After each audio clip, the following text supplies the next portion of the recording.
different ways of approaching design. One is the strength-based and the other is the stiffness-based.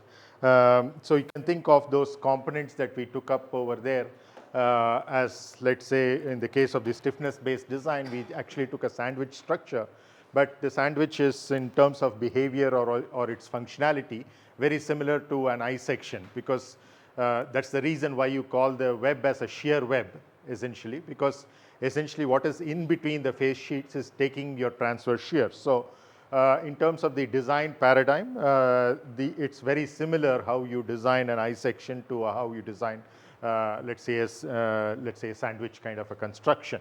That could, for example, in a smaller aircraft, you could have the entire airfoil filled with foam. So essentially what you're having is the top surface of the airfoil and the bottom surface as the face sheets, and in between core for the sandwich, which is similar to an I section spar. So for many spar designs, you would approach it with the stiffness kind of design that we saw, and keeping the strength as a constraint.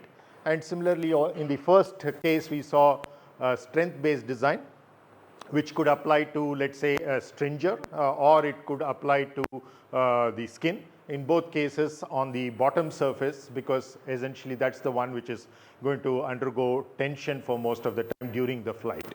Of course, in one case, in the stringer case, it's more like a beam. In the case of the skin, it's more like a plate. So you have to make certain appropriate modifications for them. But essentially, the design paradigm remains the same, and the eventual result, if you look at in terms of what is the governing material parameter, you would once again end up with the same result, that in the string it is sigma u by rho, and in the case of stiffness-based design, if it's dynamic, it's square of E by rho, otherwise it is just E by rho. But essentially, that's the thing that you have to compare across materials in terms of these paradigms. But these are not the only three aspects. Today we will pick up the stability, but even after we cover that, these are the primary load-bearing aspects. But in addition, there are various other aspects. For example, the corrosion resistance, the impact susceptibility, the fatigue resistance, so many other material parameters like fracture toughness, etc., might come into comparison as well. So right now we are just focusing on the static requirements, and many of these carry over to the dynamics as well, as we saw in the previous example of the stiffness-based design. Now coming to let's say the top skin or the top stringer for that matter, and if it's top stringer, you don't want it to buckle, and essentially you would use the Euler buckling column formula, assuming, let's say, it's between two ribs, adjacent ribs. It's like a simply supported kind of a boundary condition. Your Euler buckling formula would be just pi squared EI by L squared as. So your PCR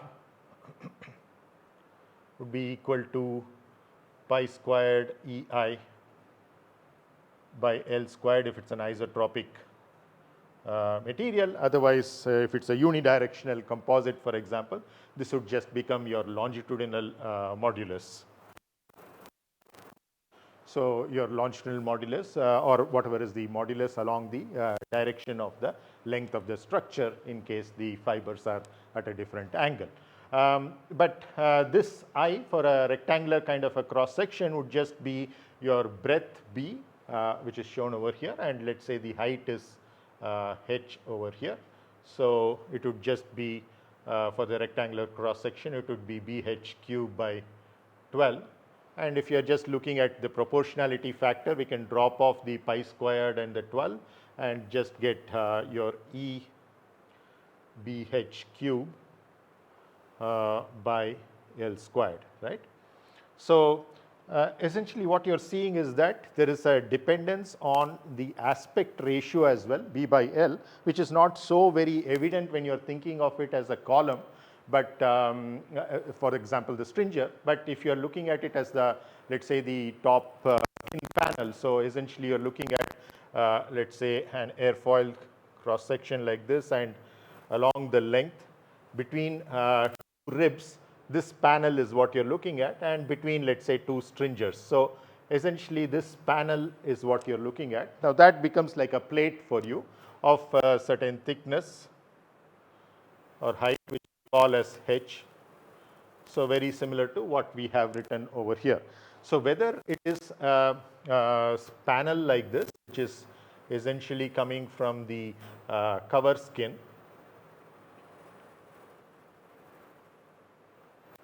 or it is let's say a stringer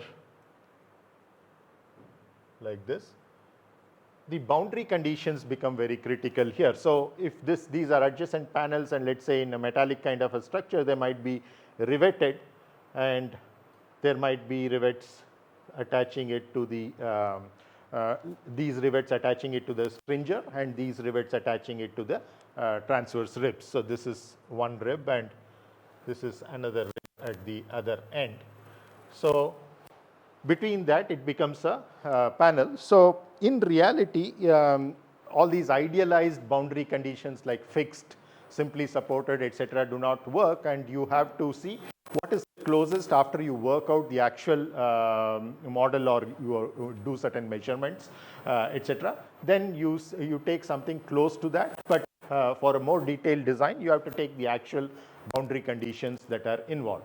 So keeping all those complications at the back, we just want to understand purely from the choice of material for either this cover skin panel or the stringer, which is on the top surface of the airfoil, because that's where compression mostly comes. That's where we want to try to explore what is actually happening. Now, this H, as I said, is a geometric design parameter. What thickness of the cover skin you want to have, or what thickness of the stringer you want to have. So that is something that is decided separately. So that's something we try to eliminate. And in this case, the total mass allocation for a maximum of m. So that's the mass that is allowed for either the stringer or this cover panel. In either case, it's essentially a cuboid structure, so it's very easy to see that that is going to be given by, as we did in the very first example as well, rho times the volume, which is BHL, right? The breadth, height, and the length. Now, using this, I can eliminate H over here, and so this PCR now, for the case of the stringer, which is essentially a column, assuming it is simply supported at the two ends, but in reality it has boundary conditions on the other two edges as well, because it's essentially, in fact, in the case of the stringer, it is actually attached to the skin throughout. So it's not even just the simply supported, but there's some kind of support that is happening there. But we are taking that as the way the load actually getting transferred from the cover skin to the stringer. It's essentially a load applying mechanism rather than boundary conditions. So many times these kinds of simplified models seem to work reasonably for a preliminary design to get some ballpark values. So once we substitute for H as rho by BL over here, your PCR, the Euler buckling load here, becomes just your E B by L squared into the H cube. I can substitute as M by rho BL.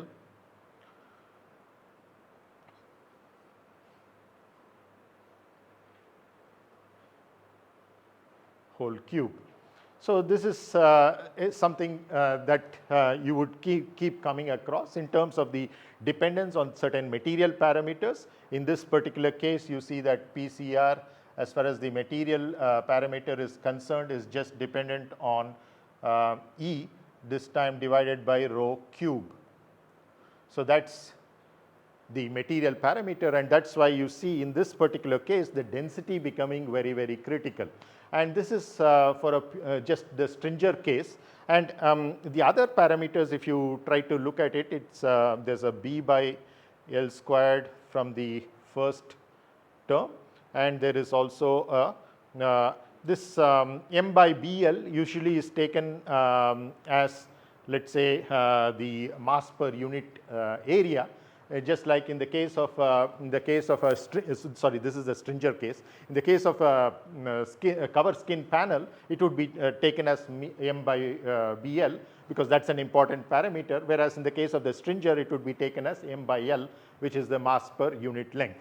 But if you actually work these out, you will see that there is a dependence on the aspect ratio that is coming over here, because this is that B by L factor. And you know, in the case of the beam, which is what a stringer is like, your beam is very small compared to L, and so you would see that kind of an effect. On the other hand, what we are more interested over here is in terms of the buckling of the cover skin. As I've been telling in the earlier classes also, many aircraft design to reduce the overall weight will try to allow for the post-buckling operation of this particular skin. But suppose in a design you do not want that to happen, then or you have smaller aircraft where there are no stringers, for example, then you have to have the skin capable of handling that compressive load without buckling, leave alone material failure. So in such a situation is what we want to look at, and we will see that this particular material parameter that we are getting into will be very similar to that. So this is as far as the stringer as a column is concerned. Now we'll move on to the cover skin as a panel. So if you have any questions on this, I'll answer that before we shift on to that. Okay. Yeah. That's correct. Yeah. Yeah, so you can think of it in many different ways. One is mass per unit length you're allowing for, because you need to have for that certain length, you want to have it. So you want to have it for that length, what is the mass allowed. The other way to look at it is if you're looking at the span as a overall, then you are already fixed with the, from the aerodynamicist, what is that length that you want to have. Because eventually you're going to add all the masses of all the stringers, and that's the total contribution, and apart from the spars and the skin, etc., everything as the total mass, what is allowed. So which is what is your about 20 to 25% that we discussed of the overall gross weight of the aircraft. So either you can think of M being fixed from that point of view, as 20 to 25% of your gross takeoff weight, and L being fixed from, let's say, the span, etc., which is again beyond the control of a structural engineer. Or you can think of it from a mass per unit length. You have the ability to redistribute that in different strings, in different number of parts, and the sizing of each one of those parts, etc. So whichever way you think about it, those are parameters that many of these things are not too much under your control, as much as, let's say, the thickness that is there as a geometric feature, and or the material parameter, which is coming because of your choice of the material from whatever shortlisted materials you have, both from the technical aspects as well as the non-technical aspects of availability, etc., cost also. So keeping all that in mind, so we are breaking it up into two parts.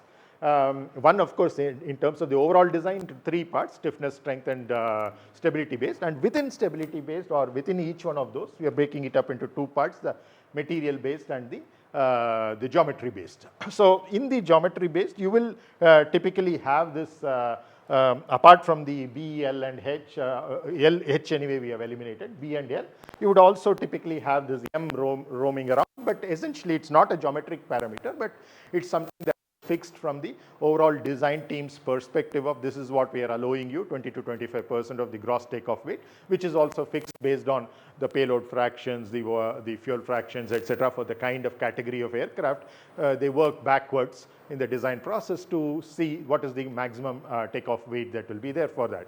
Out of that, you're taking the 20 to 25%, and that you're redistributing amongst all your components. So essentially, from your own analysis or whatever design you're trying to do, you are redistributing that M. For this stringer, I will allow this much M. For this cover skin panel, I will allow this much M. So you are essentially fixing it from a different perspective, which is coming from a different information from the overall design team. So that's essentially, in other words, it's not going to directly impinge on your material selection. It's a different parameter.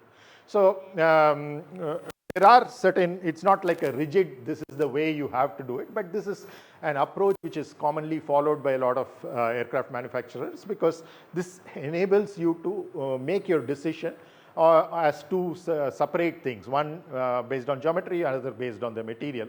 Otherwise, you have too many things, variables roaming around, and you will have a difficulty. But of course, there are optimization codes and things like that which are much more advanced these days, which will take all of these aspects simultaneously, give a certain obvious weightage, and with the database that you have, access that database, and based on that arrive at an optimal design. But from a classroom perspective, this is essentially what would be something that goes into that software also in terms of the inputs from what the designer wants. So that's the approach we are taking. Okay. Any questions on this? So let's move out of this. Let's continue with the cover skin panel. So it's the stability based design, and oh,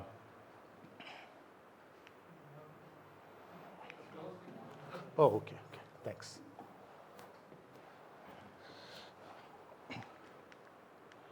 So this is the third portion that we have after the strength and stiffness, the stability based design. And in this case, we are considering just a sheet of thickness H, and the boundary condition we are assuming is simply supported on all four edges, and this will make a huge difference. And you're familiar even from your column buckling that pi squared E by L squared, whatever we wrote, is only valid for two ends simply supported. If it's a cantilever or a free, etc., you will have different kinds of numbers coming as a proportionality factor over there, and it will be quite different. But the dependence on the parameters, EI by L squared remains the same. Along with that pi squared, you will have some other constant coming in, and that's essentially because what is the dominant mode of buckling, that is important. So it could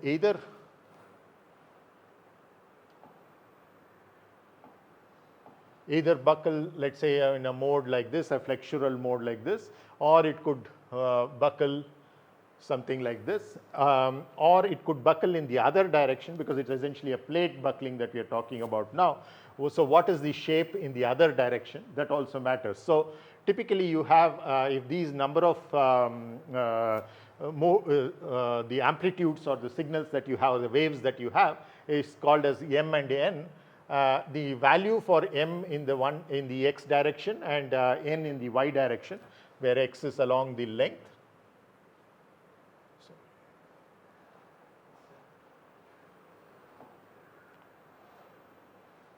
And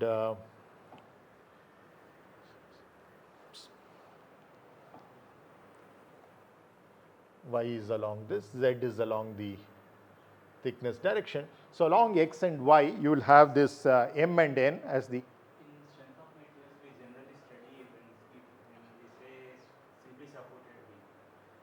Loads generally come normal to the line, but it is directed in this. Like, is there any other definition for generic definition for simply supported beam? No, see, what we are showing as the load is essentially the load coming from the external things. That's not the simply supported boundary condition. Your simply supported boundary condition is just that it's not allowing for displacements in the z direction, and it is allowing for rotations freely.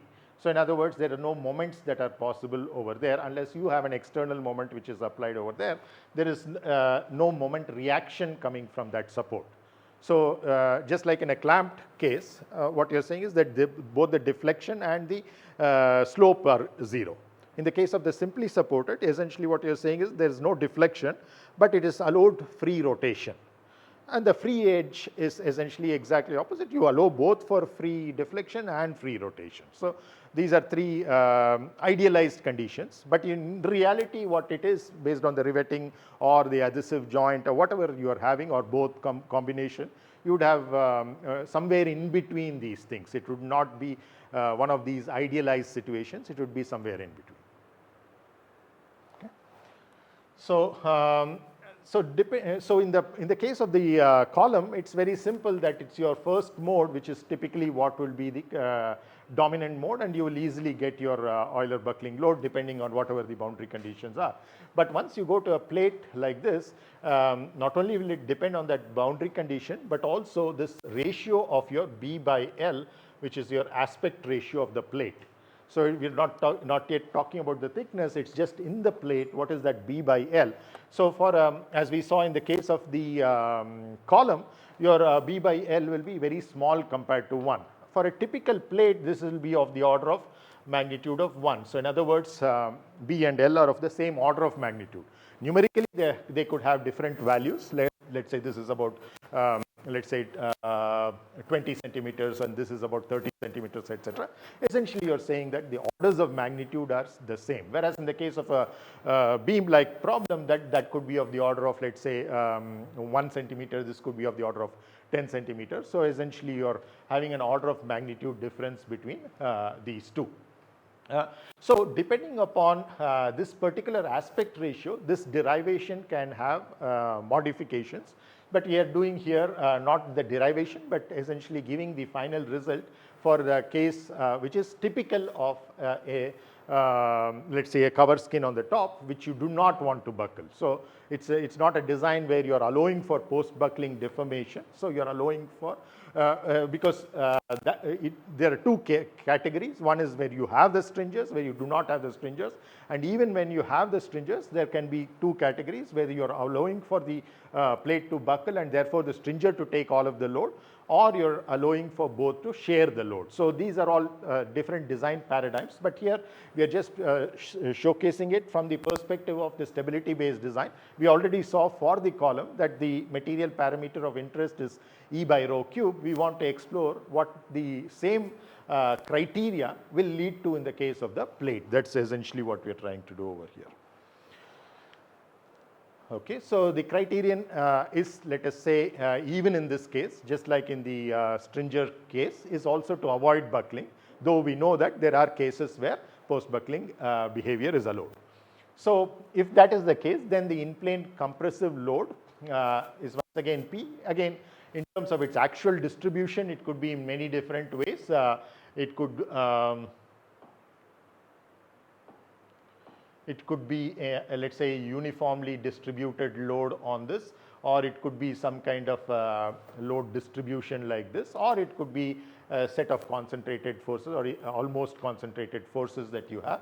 So whatever it is, it could be. But essentially, if you go beyond a certain distance from the edge and from this edge, just as we saw in the case of the strength and stiffness based design also, the interior, it doesn't matter how you're applying. So we can take it as all of them in an integrated fashion or a uniformly distributed fashion. However you take, this just doesn't matter in the interior based on the Saint-Venant's effect. So that's the in-plane compressive load P that you have over. And then therefore your buckling load, this we are showcasing without the derivation, because this is based on the simplest of the plate theory, which is the Kirchhoff-Love plate theory, which is equivalent to your Euler-Bernoulli beam bending theory without involving the transverse shear, etc. It's the simplest case, but even that is fairly complicated. For this kind of an audience, which we have a generic audience, people who are going to specialize in aerodynamics and propulsion controls, etc. So we will just give this result. For those of you who are interested, I can give you references to explore this. There are many good references on plate buckling that you can just search even online to get that. But essentially, this particular kind of a behavior, this EH cube, you will see almost everywhere in all kinds of derivation. Whether it is a by B or into B or a certain power of B, positive or negative, that will depend to a large extent on your B by L ratio, this aspect ratio. So let's not get into the complication of that. What we are primarily interested in is in these two design drivers, so to speak. We are saying that B, L, etc., the M, capital M, everything is coming from some other sources, or we have certain restrictions on it. We don't have a full play over it.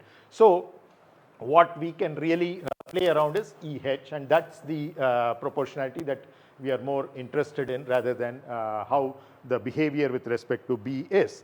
And also the fact that we have simply supported on both these ends will mean that you will also have another factor which is coming over here, which is typically in the denominator, B into 1 minus nu squared. Because you see what we are trying to do over here is that in a column we had kept all the edges except the ends all the edges free.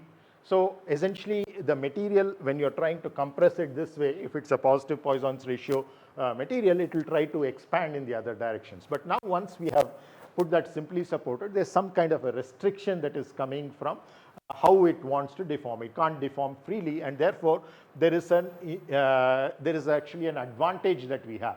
You can very easily see that essentially instead of having no support, you are having certain support coming in. That support is to help in certain way, and therefore that 1 minus nu squared factor will typically come in the denominator for isotropic materials. For composites and things like that, it will be much more complicated. It's the extension of the Kirchhoff-Love theory to what we call as the classical laminated plate theory.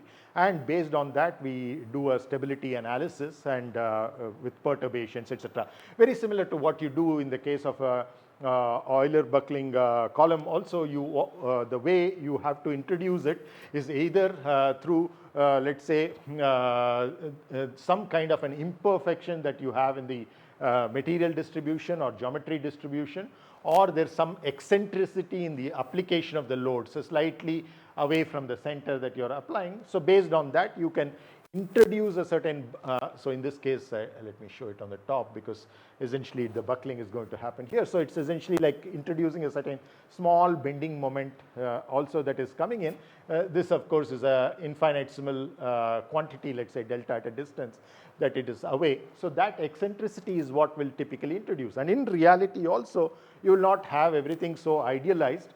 There will be certain because we already saw that P could be not just a concentrated force at the center, it could be some kind of a distributed force.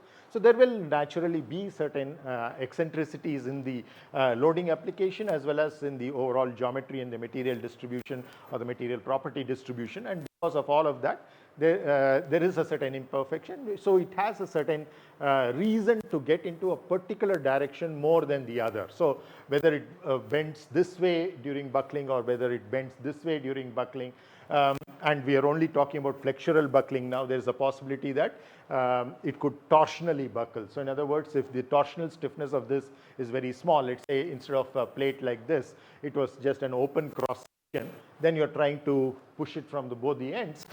Even before it bends, it could, for example, undergo a torsion, which is a large twist happening suddenly. So that's also an instability, a torsional buckling. And sometimes there could be coupled, and very common in composites, and some asymmetric cross sections as well. So where you could have a combined flexural torsional kind of a mode sometimes could also dominate. So all those are kind of refinements that you don't need to bother about at this level of the course, but I just want to you to be aware of these aspects. We are trying to simplify it, not to some extent oversimplifying it, but essentially we are trying to get, as far as the material parameter and the dependence on the thickness, etc. are concerned, we are trying to do it in the best possible way we can without going into the details of the derivations. So what does negative critical load signify? PCR being negative? Yes. What is the situation that you're actually looking at because of Poisson's? Yeah, you would still have the limit of nu equal to 0.5. So the maximum that you would have is 0.75. So in other words, you will have an amplification factor of 4/3. So it's a 33% increase that you can have. That is all that you can have. The other worst case is of course the negative, when it goes towards -1, but those are limiting cases, will not bother about that. So already you had an assignment on the auxetic materials as well. So any other questions on this? Okay. So buckling load for a typical B/L aspect ratio. So make sure you make that qualification for this. So this is not always valid in terms of how it behaves on B. This is for a certain range of B/L values that this kind of a behavior with respect to B is there, because a certain choice of that number of modes you have, M and N, on different directions gets determined by that. Once again, of course, whether it's the stringer or the cover skin panel, it's a cuboid, and therefore the mass is a very simple thing to see. And once again, we want to eliminate the primary geometric design parameter, which is H. just like we did in the case of the column. We want to do that in the case of the skin panel as well. And when we eliminate H as a design parameter, then we end up with, it's very easy to see, you're essentially substituting for H over here. H cube becomes m by rho BL cube, and then you're essentially separating out the parameters which do not depend on the material and the parameter which depends on the material. Of course, indirectly, as you say, the mass will depend, because once again, but essentially you are bringing back the rho over there. That is essentially what you're doing. So keeping that material parameter aside and the allocations aside from the aerodynamicist and from the design team, so we have this kind of a relationship. Another way of looking at it is to take out the B over just one B out here, and you have M cube by B cube L cube. So essentially mass per unit area is kind of a parameter that you're looking at. That 1 by B kind of a dependence still remains separate. So there are many ways in which you can actually understand this information from a qualitative sense. So, but the most important thing is in the second bracket over there, because right now we are looking purely at from the material selection point of view, and that is your E by rho cube. So for a given mass, that is M, and a given overall geometry, which is typically from the aerodynamicist, also you have some control over your length, for example, in spacing your transverse ribs, and also your B in terms of spacing your stringers. So there is also some control over there, but just that in terms of the summation of, you take all of the stringers and all of the skin on the top, you have to have a certain constraint. You can't go beyond a certain point. So then your E by rho cube is the material performance index for the stability based design. And this is very different from what we have been seeing so far, because everywhere else the dependence on the Young's modulus and or strength and the density were in a similar kind of a power, though of course you still had rho at the denominator, so -1, but in terms of the magnitude of that dependence, it was proportional to one quantity and inversely proportional to the other quantity. But here the inverse proportionality with respect to the density is going as high as a cubic dependence, and which is why the lighter materials play a very, very critical role, especially on the top surface design where buckling could occur. But we also saw that compression need not be the only reason why buckling occurs. It could occur because of many other reasons, except for the case where you have a tension, which is either uniaxial tension or multi-axial tension. Leaving alone those cases, which are a few cases, could be like that. But most situations you could have the susceptibility to compression in some direction or the other. It may not be in the actual loading direction, it could be in some other direction at an angle to it, and there could be a possibility of compression. So understanding this becomes very critical. So we took the example of the top skin, the top stringer, because there we are very, very clear how compression occurs, and it's the dominant loading situation for which you have to do the design. But that's not the only place where this kind of a derivation, this final result here at least, will be of significance. There are many other components also where this could play a role in deciding the material.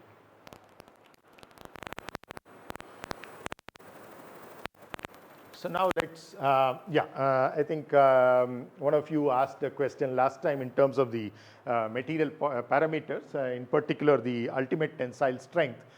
We showed a very, very large value of 4,100 megapascals over there, which is only for a very, very niche steel, which is still at an experimental level. It was at least about 2-3 years back. I don't know what is the status right now, which is not yet certified for aviation application.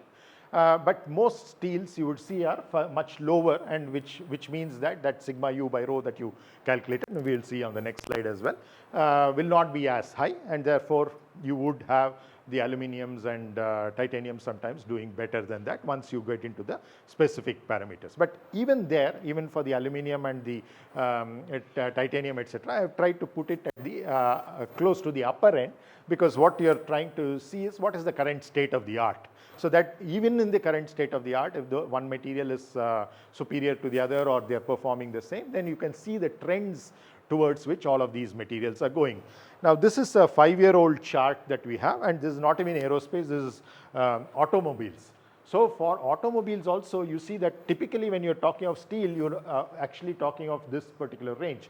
But even for automobile steel, the limits are getting pushed into what you know what are called as the advanced high strength steels. So this is essentially you're plotting your UTS, so ultimate tensile strength in megapascals, and you see that we already have what are known as anything beyond the 1000 MPa is called a gigapascal steel for the obvious reasons. So these gigapascal steels are coming into picture. Yes, they're still very expensive. They have a few other issues, both structural and or non-structural physical properties in terms of that. So because of the alloying elements involved, the heat treatments involved, all of those make it susceptible in some other functionality point of view. So these are mostly still under research as far as that 4000, which is what I think again 4100 or something like that from an appropriate source. But essentially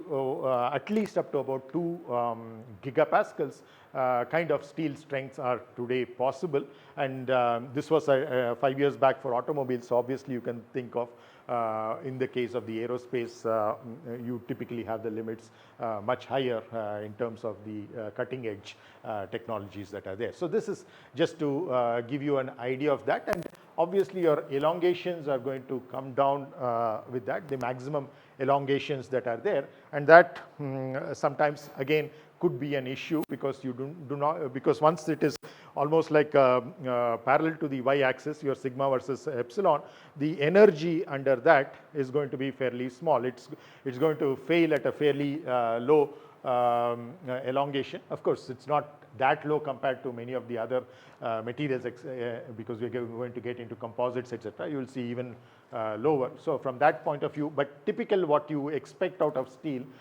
beyond yield, how much it can go, and therefore how much more energy it can absorb, how much better it is at taking impact, which is why you see steels, one of the main reasons steels are still used in the struts for the landing gears. So because there you could have, of course here we are talking of tensile strength, there the compressive strength comes into picture more than the tensile strength, but essentially it's not very different from this. Any questions on this? So follow up to what you asked. So coming to just a summary of what we did, we talked of 3 design paradigms. One is the strength-based design, the other is the stiffness-based design, and finally the stability-based design. And for each one of them, we found out a particular parameter, sigma u by rho, square root of E by rho, taking into consideration the frequencies in dynamics problem. Otherwise, it would just be E by rho. And then you would have E by rho cube, which we just saw at the beginning of today's class. Now, this is the reason why aluminum performs much better than steel, even when you go to the cutting edge. Still, we are keeping the extreme limits, and still we are seeing that. But on the other hand, with those cutting edge steels that you have, you could see that it could outperform some of the cutting edge aluminums as well. So, and also in terms of the availability and the costs, etc.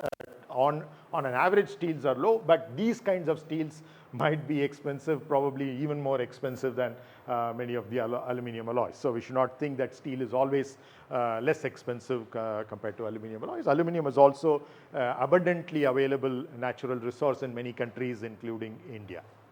Once you get into the actual steels that are applied today, then you will see that this is actually much lower than these figures suggest. It will be closer to what you're looking at over here, and so it will be almost comparable once again. Once again, of course, you're talking about the upper limit of aluminum and the lower limit of steel, but if you're comparing the lower limit and the lower limits over there, so still you could have certain differences, but depends on which end is more readily available, which is also certified as flight worthy, etc. So depending on that, there are many aluminum alloys at the extreme level, like the aluminum, etc. We look at some examples of that as we go forward.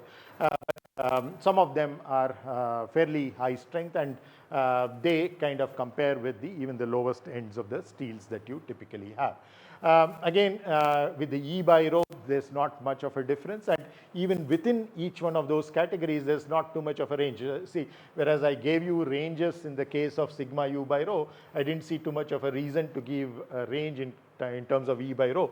Rho anyway doesn't have too much of a variation even after allowing different types of allowing and different types of heat treatment. It does change, but very small amounts compared to sigma U changes. And E also, the Young's modulus also mostly depends on the dominant material that you have in the alloy, which in this case is aluminum, in this case titanium, and in this case iron. So it doesn't change much, so you typically have this kind of a range. But again, this is, this is for a typical E, so it should not matter over here. It's not the high modulus steels that I'm talking about over there. But it's here that you see that's a critical difference that is already cropped up. Almost 7 to 8 times, 7.4 times is what you have over here. And because we also saw in that exercise that I shared with you, which we had done online in terms of how people react to what kinds of load possibilities can eventually lead to compression or buckling, you saw that very few cases where compression or buckling is can be completely ruled out. So in many situations it is there, and so this is something that you have to look out for. It may not always be one, because sometimes the material failure in compression might occur even before this buckling if the geometry is such. But in most cases in aerospace engineering, whether it's beam-like components or the plate or shell-like components, they're all thin-walled, and therefore many situations under compression, buckling occurs before the material failure, and therefore that's something that is always checked. So now that's as far as that is concerned. Now we will get into the composites as a comparison, because those, though they continue to be used extensively, the top three, the metallic alloys, there's been a huge shift towards the bottom half of the graph over here, the table.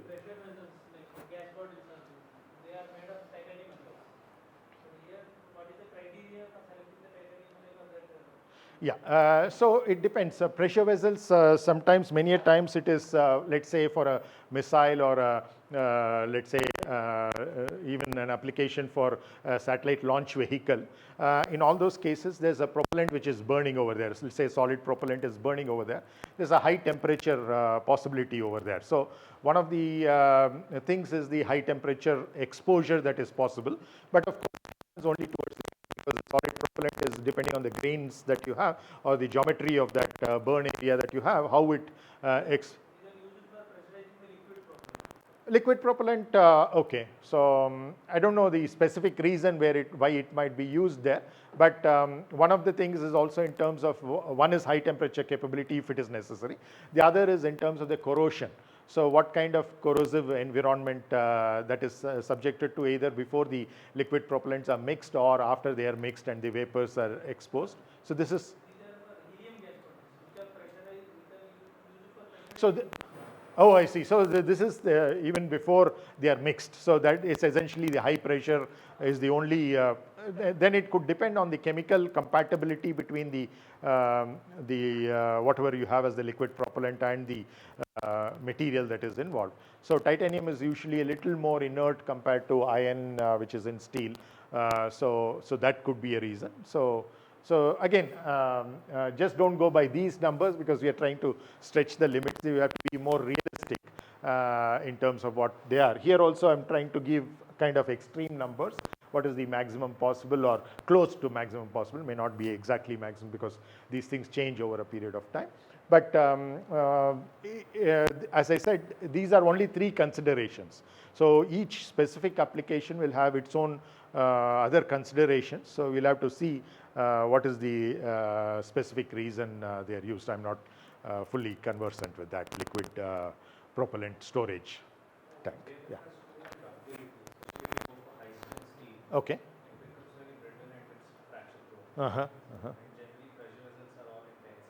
Correct. Okay.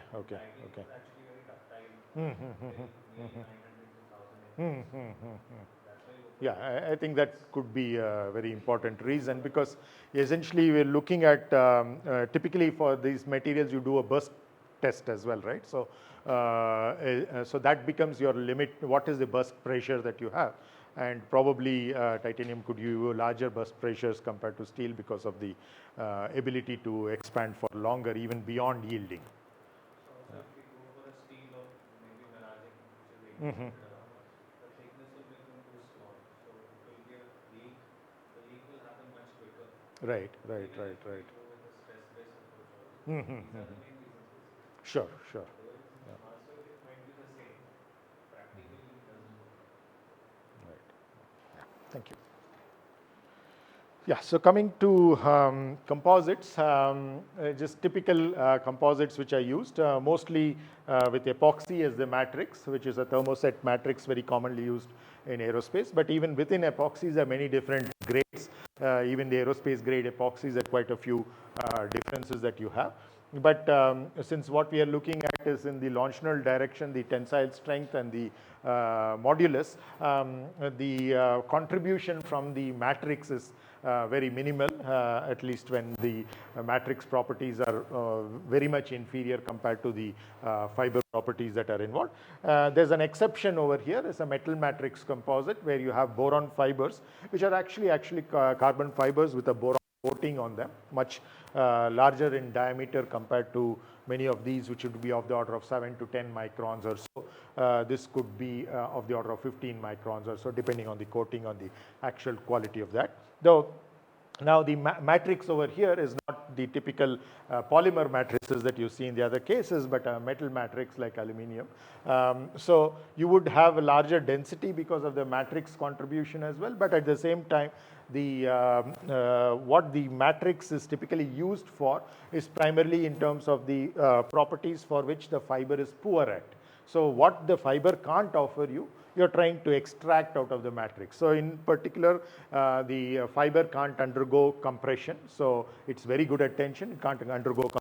So your compressive strength, the compressive modulus, etc., to a large extent come from the matrix. Similarly, in terms of the transverse direction behavior, also the fibers are not, even if you think of a bunch of fibers and try applying a transverse load. So essentially, what is happening is that there also, the reason is it's not good at compression, because the transverse shear is essentially compression in some other direction, and that's why it's not behaving properly in transverse shear, and also therefore torsion. Torsion is also leading to transverse shear, which in a different direction is compression, and therefore it's not good by itself. You take a bunch of fibers and try to twist it without any matrix on it, so you can see that it twists very easily. So essentially that's what you're talking of. So those are the properties that you're trying to give over here with the epoxy, but once you bring in, let's say, a metal matrix or a ceramic matrix, etc., the difference between them is not that much, and you would see the effect of that,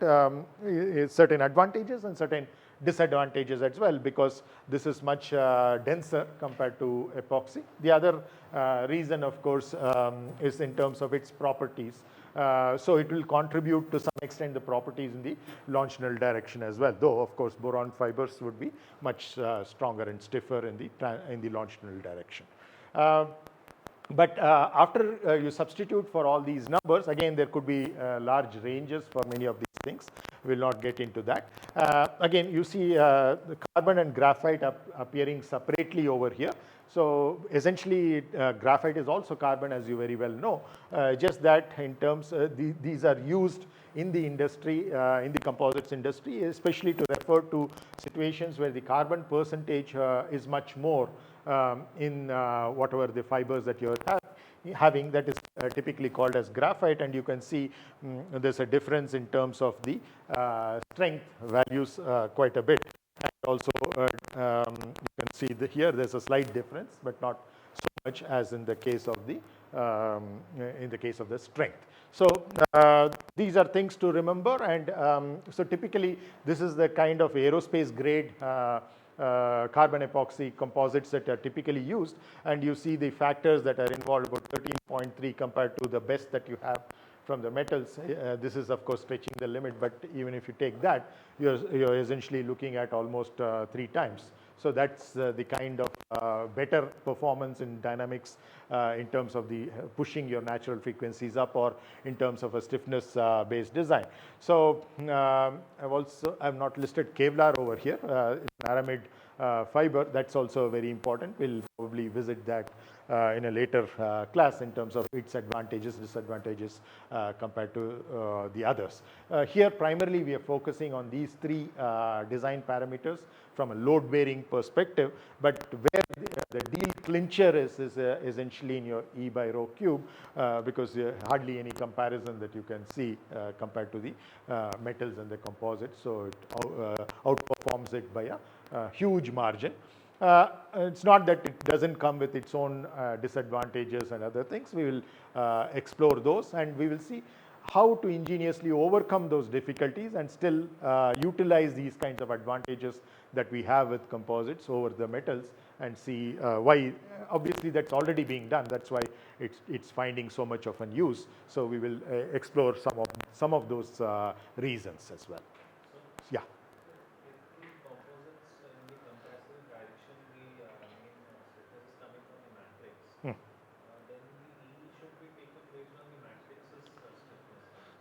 No. So exactly what is happening is, for example, if you look at the properties in the transverse direction, let's say a G23, where 1 is along the length of the fiber, 2 and 3 are both in the transverse direction, perpendicular to the fiber.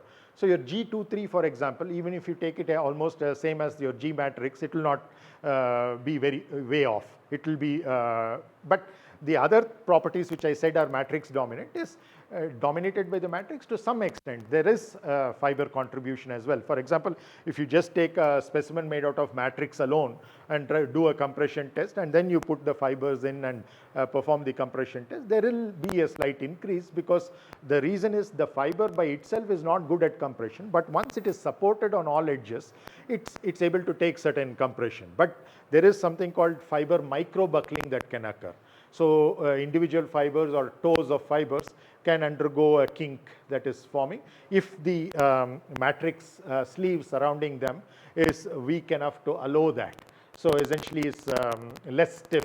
So you essentially a possibility like that. So there are certain things, but still you would have a small contribution which is coming from that.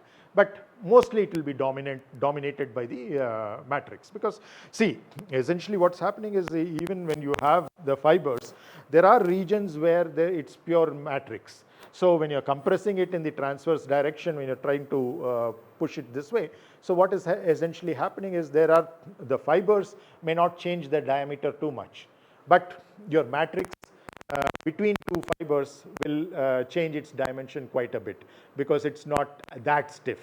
But essentially, if you're looking at the volume fraction will come into play, because there are regions which are not getting compressed too much, and there are regions which are getting compressed a bit more. So obviously you will have an effect which is somewhere in between what it would be between just the fiber and the matrix. I'm only talking of dominant. So similarly in the longitudinal direction also, you know very well that though the matrix doesn't contribute, there will be a small contribution, maybe let's say 5% or around that. So of that order of magnitude, there will be a contribution. So essentially a higher order contribution.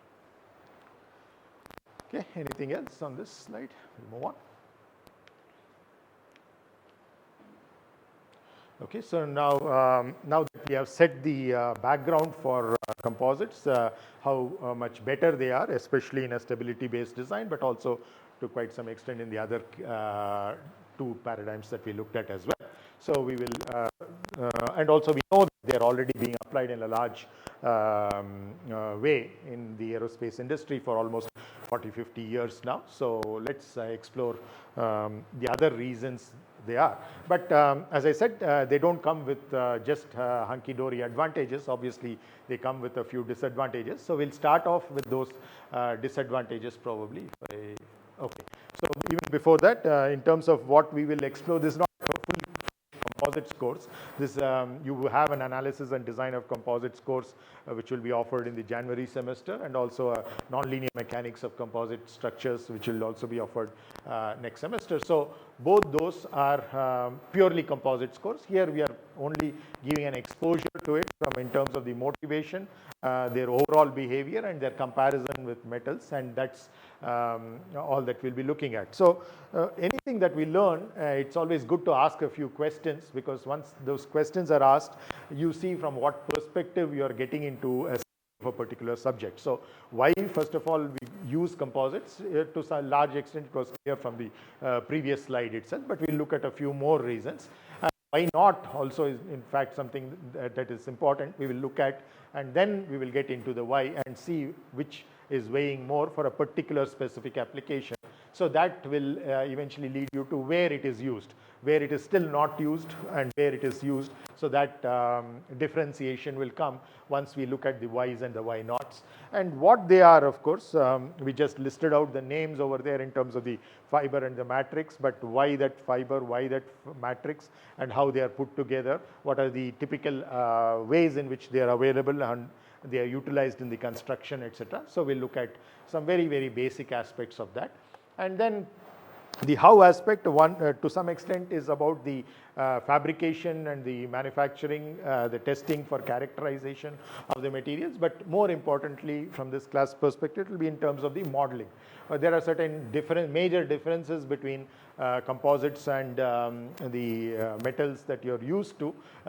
We already saw some of those aspects in terms of isotropy becoming anisotropy, homogeneity becoming heterogeneity, etc. Those complications, how do you deal with? So again, we'll not get into too much of detailed equation derivations, etc., but we will have a flavor for that, and we will give the end results, just like we did in the buckling design also, or rather avoiding buckling design that we saw, where we just gave that proportionality factor for PCR in terms of how it depends on E, H cube, and the B. So similar to that, we will go to the end results once we understand what are the complications and how they're qualitatively handled. And one of the ways some of the issues are qualitatively handled is by putting it at an angle. So like just now we were discussing that its properties are very good in one direction, but it's not good in the other direction. So depending upon the loads, you are trying to put it in different directions, and this is in different directions in different layers, and not only the combination of such layers matter, but also their permutation in terms of how you order them, whether you're putting one on the top and the bottom, or you are interchanging that, putting it instead what you are putting on the top at the bottom. So that can make a huge difference as well in certain types of loading situations. So we will explore those ways of overcoming some of those handicaps. So what we are going to essentially explore in the why question is in terms of the merits beyond what we saw in the previous slide, and certain demerits, how we can overcome them, and always juxtaposing that the composite with the metals in particular. So next, in terms of what they are, what are the typical constituent fibers, what are the classes amongst them, which are typically used more in the aerospace, and why, and then what is the purpose of the matrix. We just, during answers to some questions, we have a hint of what it is, but that's not the only thing. There are a few other things that the matrices do, and what they are essentially is what we'll look at, and how they are different from alloys. This is also a question that I raised and got some good responses from you all, but we will kind of formalize those things in terms of a definition for a composite, which will make it quite distinct from an alloy, which is also a mixture. Then the typical applications, we'll see a few examples of especially aerospace applications of where the composites are used. You already did quite some exercise in terms of searches that you did for some of the previous assignments. So all of that will come in handy in understanding these much more easily. Then final question is what I would like to focus more on. These would be more qualitative, and this is essentially a lot of quantitative aspects will be there in terms of the end results. What is the mechanics involved in the behavior of composites under loading situations, different kinds of loading situations, how what repercussions they have in terms of the analysis and the design decisions that you're going to make. Okay, so the first question, why use composites? So as I said, we'll first look at why not. So in spite of certain issues that we have with composites, why continue to use it. So we'll look at some of those issues to start with. So the first thing, of course, I already mentioned in passing in the previous slide, is in terms of its anisotropy, heterogeneity, and many other issues that it has. The characterization of these material is very, very complicated.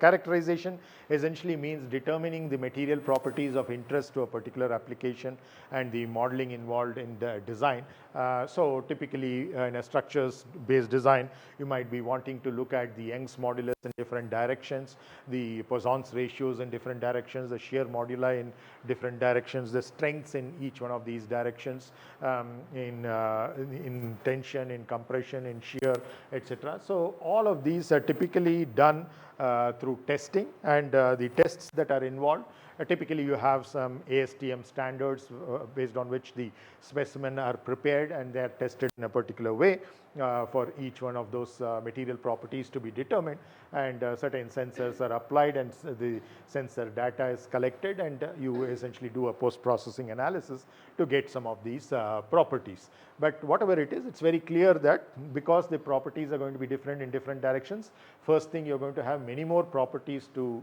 determine in the case of composites compared to conventional materials. So there is a complication coming from that, and there is a lot of coupling involved when you're trying to do something in one direction. The behavior in the other directions are not very straightforward. Even in the case of metals, you know that there's a Poisson's effect, but these things become a little more complex once you have fibers, especially in different directions, rather than parallel to the loading direction. The kinds of couplings that can occur are non-intuitive, at least to the beginners. So in all those senses, the material characterization is quite complex, and not all of these need to be determined by experiment. You have a minimum set that has to be determined from experiments. Once you have that, the other things can be derived.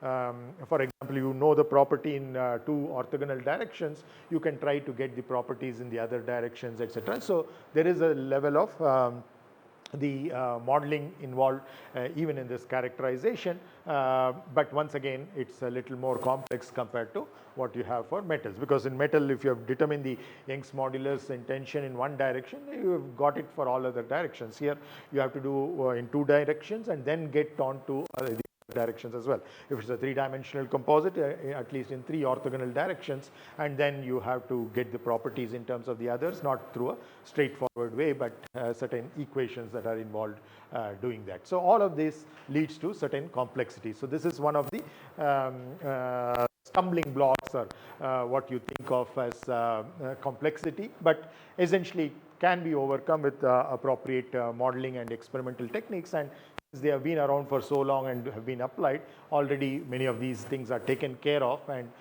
fairly straightforward. We will list them out. So as I said, the complications are both in theory as well as the experiment, which means that what is the message for those who want to use composites in their new design, in a new structure, in a new aircraft or a new flying vehicle, is obviously that the design time is going to go up, because the experiments, many more experiments have to be done, many more specimens need to be fabricated, and then once you have that, in terms of the modeling also, it's going to take typically a longer duration of time, and therefore all of that involves a lot of human resources, and the experimental resources, the computational resources, all of that is going to add up to the overall product cost before it's going to get into the market. So there are issues with that. Once again, there are ways to overcome that, to cut it down.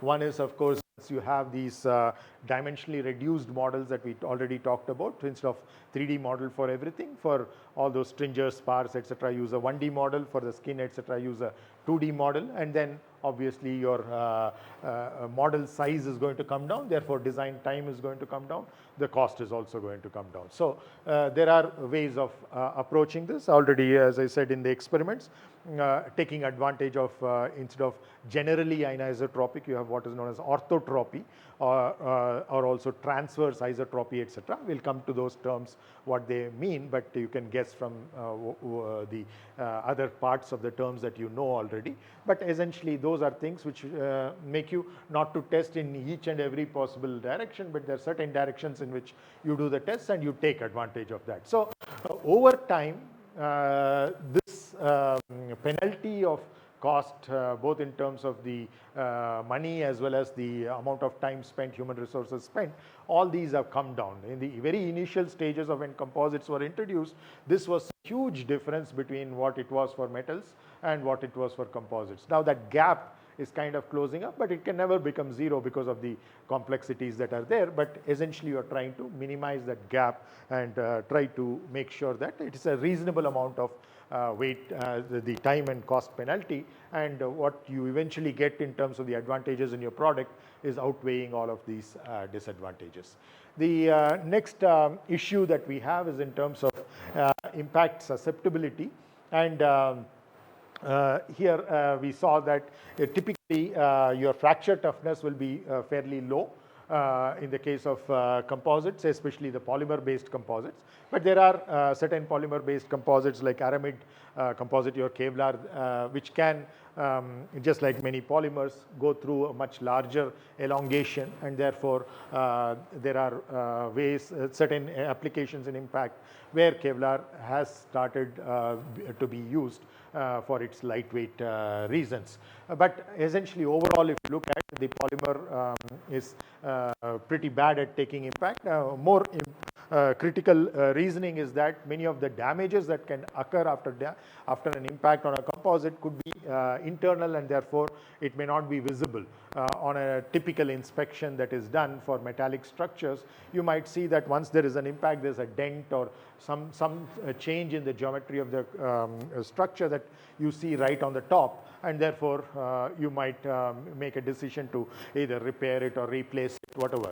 But many times in the case of the composites, you might have to do a non-destructive testing evaluation procedure in order to understand at frequent intervals to see if there are some internal damages which are not visible. So the very fact that it is susceptible to impact, and there are many components on an aircraft or any flying vehicle which can be susceptible to impact. We already discussed bird hits, for example, which could be an issue for the leading edges of airfoils or the nose of the aircraft, or the glass panes that you have in the cockpit, even in the side, etc., and the engines also in terms of the blades and things like that. So there are regions where you have to be a little careful in introducing composites. You have to make for appropriate change. For one example is in typical engine containment structures, metallic structures were used because they have very large fracture toughness, and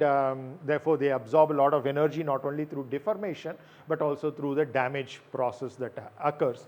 Once you introduce composites, even better amongst the composites is Kevlar in terms of impact capability.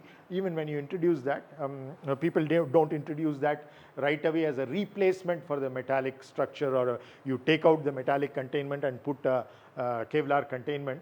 People don't do that. Maybe it will happen in the future, but they go in stages. So typically, instead of having, let's say a 2 mm thick metallic structure, I'm just giving ballpark numbers, so it could be much smaller than that. You would have just a 1 mm thick, and then you have half mm thick Kevlar to go with it. So essentially, you're looking at a hybrid kind of a design. You're introducing those in a gradual stage so that you can take care of the impact in terms of each one of them deforming, the Kevlar layer and the Kevlar. By Kevlar, I mean Kevlar with a matrix like epoxy, etc. So you have that deforming, getting damaged. You have the metal deforming and getting damaged, and also their interface between them giving up. So there's some energy involved in that process also. So you're essentially trying to take advantage of all of those possibilities that are there in terms of energy absorption. So though I'm talking of disadvantages, I'm also side by side giving you ways in which some of these disadvantages can be worked around, and still you can continue to use composites because of the huge advantage they have in other aspects. The next thing is, especially polymer matrix composites, the moisture pickup that is going to be there if it's operating in humid environments and or in water itself, like amphibious aircraft, etc. So there are situations where the moisture pickup can happen. One, it will result in, if let's say this is made out of composite exposed to high humidity, there could be a swelling which happens because the moisture gets into it, and the dimensions could slightly change.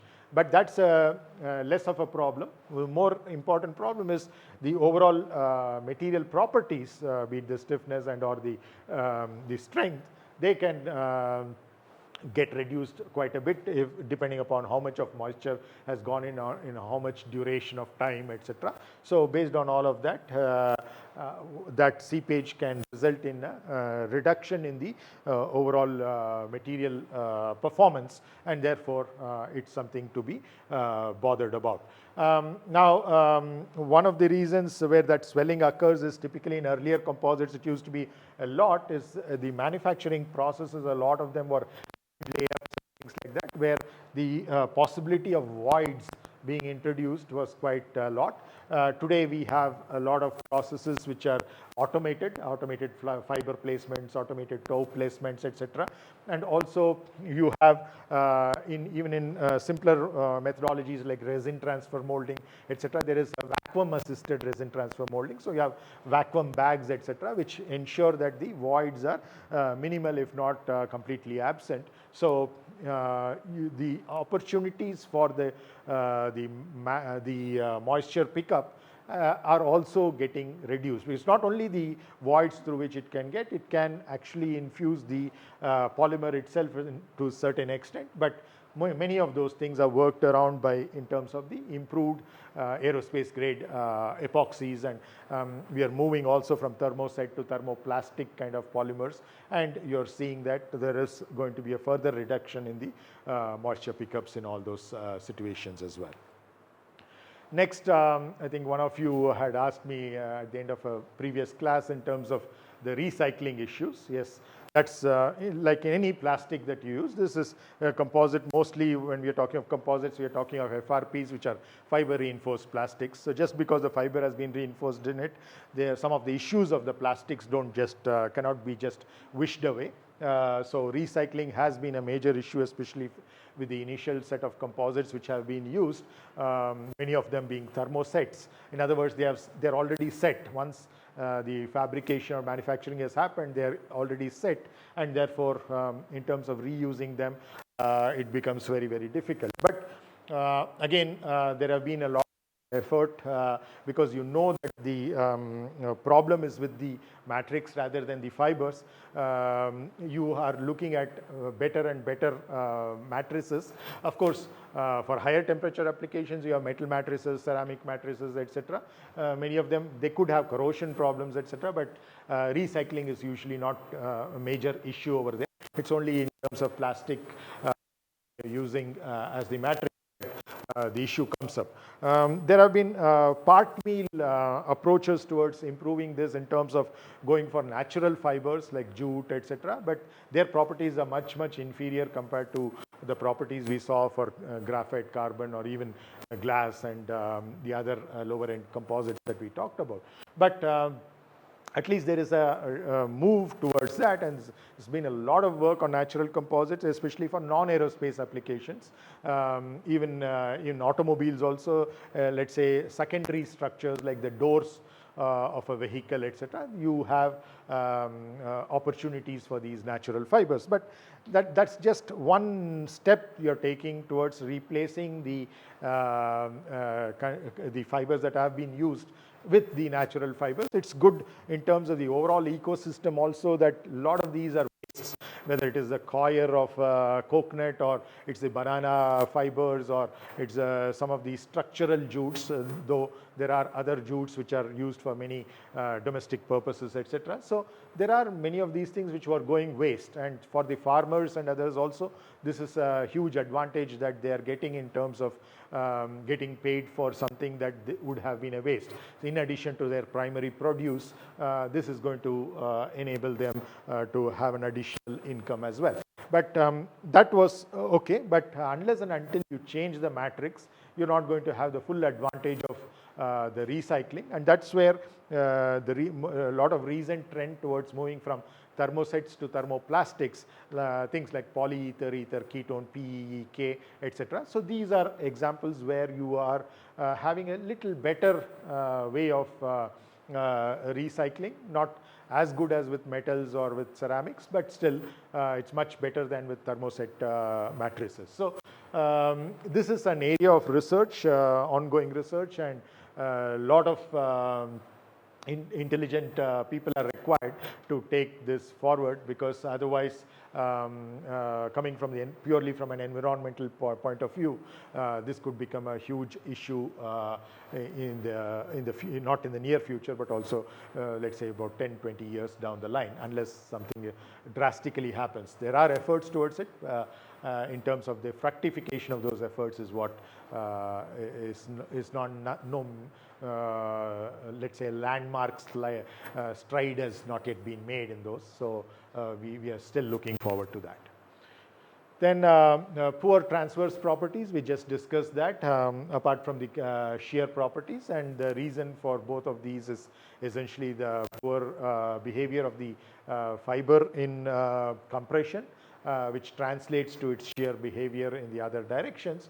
And this is matrix dominated, and the matrix that we commonly use, polymer matrix, offers certain level of transverse strength stiffness, certain level of shear strength stiffness, but still not good enough. The transverse need not only be shear, it's a transverse normal also. Essentially in the smaller direction, in the case of the beam, you're looking at the properties in these two directions in terms of the normal, its ability to take normal stresses. In the case of the plate, you're essentially talking about its ability to take a pressure from both the ends, or pull force from both the ends. So these are not the major loads in many structures, but still these are things that cannot be avoided, especially in composites, where they can cause debonding because of the peeling that is possible, or transverse shear can also cause sliding between layers, not the entire layer to start with, but parts of it, which essentially means that there is going to be gaps, and therefore possibility of stress transfer not taking place the way you designed the structure for. So these are the transverse and shear properties, which are poor in both in terms of its strength as well as stiffness, and the way to overcome that, as we discussed, is in terms of putting fibers in multiple directions. So you know that if you have a unidirectional composite, this could be a huge issue when you have off-design loads coming in, because no structure might have just one direction load all the time. Even if it's one direction load, that could change between tension and compression, so it could change direction. So all those possibilities are there, and you have to make sure that is taken care of.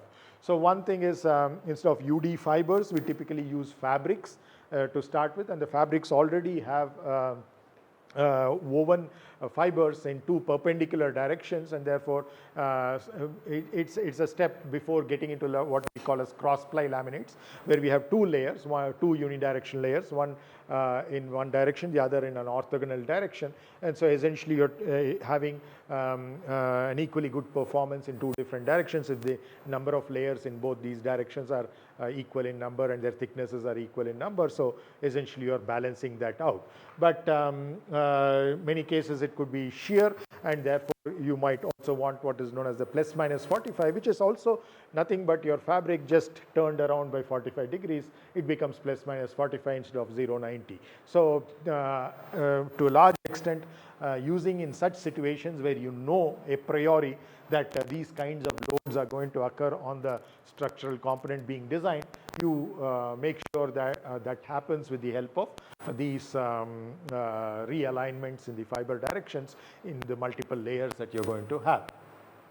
Other thing is, as we said, these properties are not so much coming from the fiber as they are coming from the matrix. So by improving the matrix, just like here we said we are going from thermoset matrices to thermoplastic matrices, by going to a matrix which has superior transverse shear strength or transverse normal strength, etc., you are essentially trying to get to a better.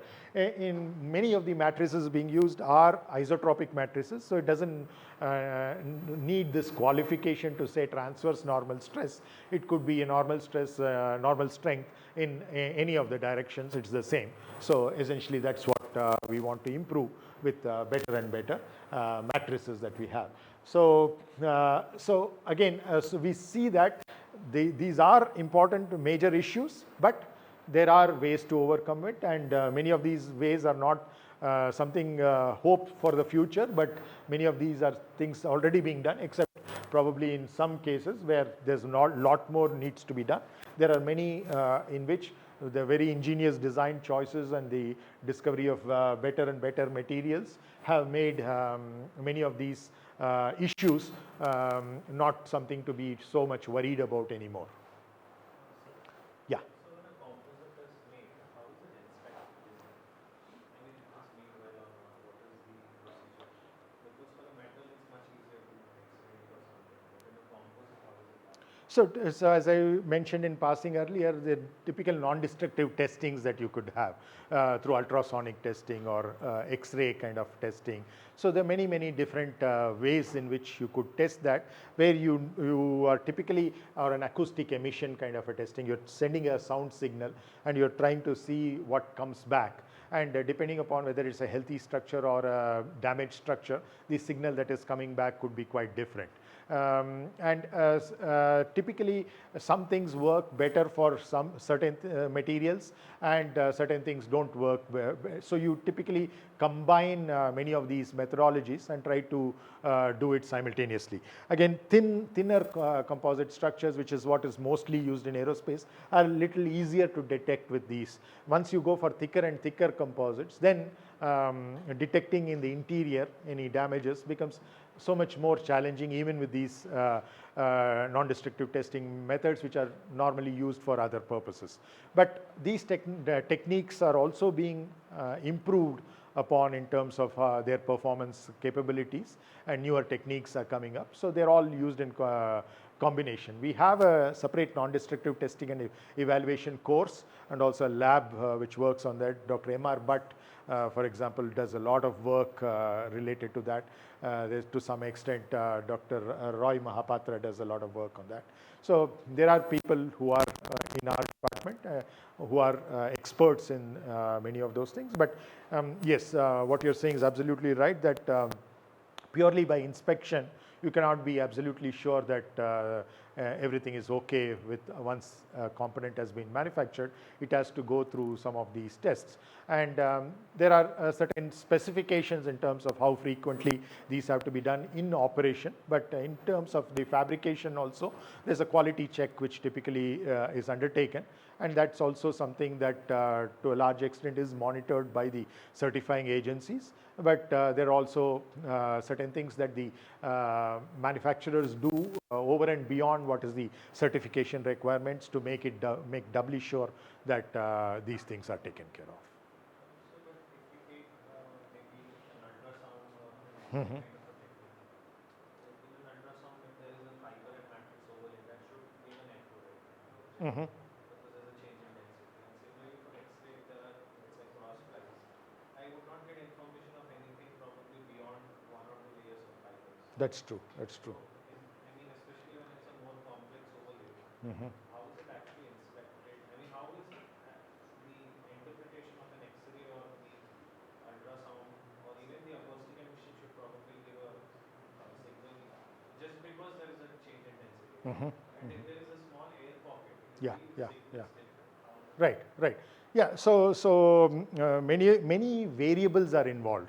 So which is what makes these things complicated, which means that large databases are required. And this is what many of the companies have proprietarily accumulated over a long period of time in terms of their tests over and beyond what has been the certification requirements. So they have huge databases. And then, of course, you have the AI, ML based systems that are coming up now, which are able to utilize those databases. For a long time, just databases were being accumulated. People didn't know what to do with this kind of big data.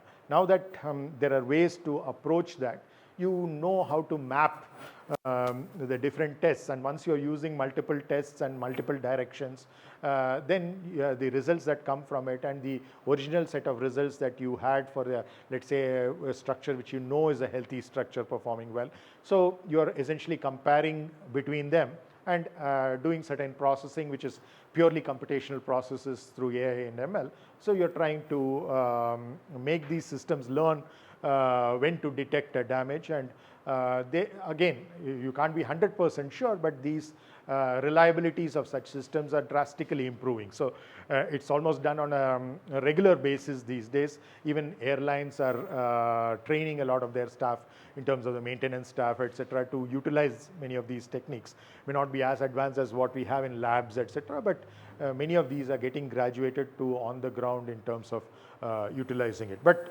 well said, it is a challenge. It is a challenge, but there are ways to work around that challenge. Still, compared to metals, obviously you have a handicap over here in terms of the inability to detect it much more quickly and through much simpler processes and much quick through unskilled staff, for example. Here you do need people who are trained to use these NDT equipment, etc., appropriately, and not only to use it, but how do you infer the results from whatever sensors data that you've got, how do you actually do that? But I think moving forward with the AI ML systems reliability improving, I don't think it should be too much of an issue. But again, one of the main problems is many of these companies, for the right reasons, because they've invested so much money in them, are keeping a lot of this data proprietary. So all databases are not available to everybody, and therefore if and only if, let's say, a company gives a particular project to a particular researcher, they might share a part of that database with them, but again, there is an NDA or non-disclosure agreement, so it cannot be used for publications and things like that. You just report to the company. There are ways to work around in terms of non-dimensionalizing some of this data and then publishing. You get a qualitative idea of how things can be done, but at the same time, unless and until you have access to these very, very useful databases, improving your NDT's reliability becomes a challenge in spite of better and better NDT techniques. Yeah, I think with that we will stop, and we'll continue in the next class. Thank you.